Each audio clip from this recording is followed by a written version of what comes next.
Okay, so I recently watched the live-action remake of How to Train Your Dragon.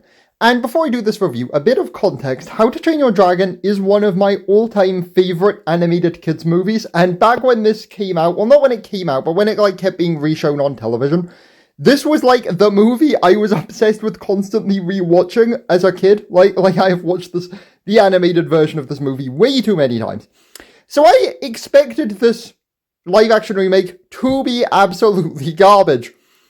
But to my extreme shock, and probably one of the most shocking things that will happen to me all year, I actually preferred the live action remake to the animated movie.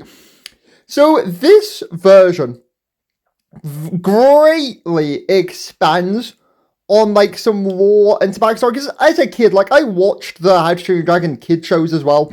So, I got a load more of the expanded, information than I necessarily would have done if I'd just seen the movies. But this film did, a really good job at still giving a load of that extended information without you needing to watch a mountain of TV shows. Because, it kind of explains a lot more backstory to Berk. It makes Hiccup look even more of a useless idiot at the start of the movie than the original animated one is. Also, the dragon designs are really great, by the way.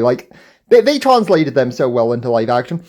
But then also, all the other kids that he trains with, obviously Astrid and Snotlout and stuff, are given far more to do in the plot. Because, at the end of the final battle at the end of the movie, they actually contribute to that. Plus, they do a lot more stuff during the actual events of the movie, too.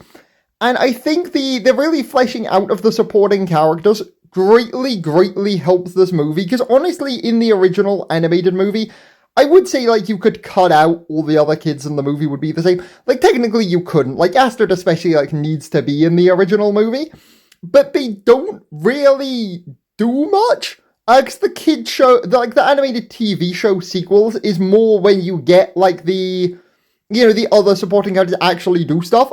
In the original movie itself, they don't really do that much.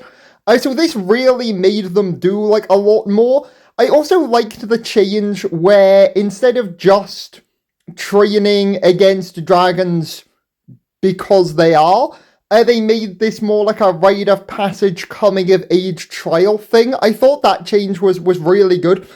The two biggest changes that I didn't like is Gobba's voice. Because I thought he was played by the voice actor who voiced him in the animated movie like Stoic is.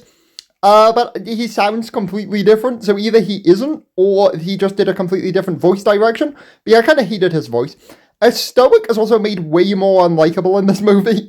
Because Stoic, in the original movie, and I feel like he kind of still genuinely cares about Hiccup, but he just is in despair at him. Whereas in this movie, Stoic, just genuinely despises his child even before Hiccup gets toothless, so I kind of didn't really like that change that much. But yeah, overall, I was, shockingly impressed by this movie. Because, quite a lot of the scenes, as I said, are either changed or expanded. Most of the stuff between Hiccup and Toothless is the same, and that is pretty shot-for-shot remakey.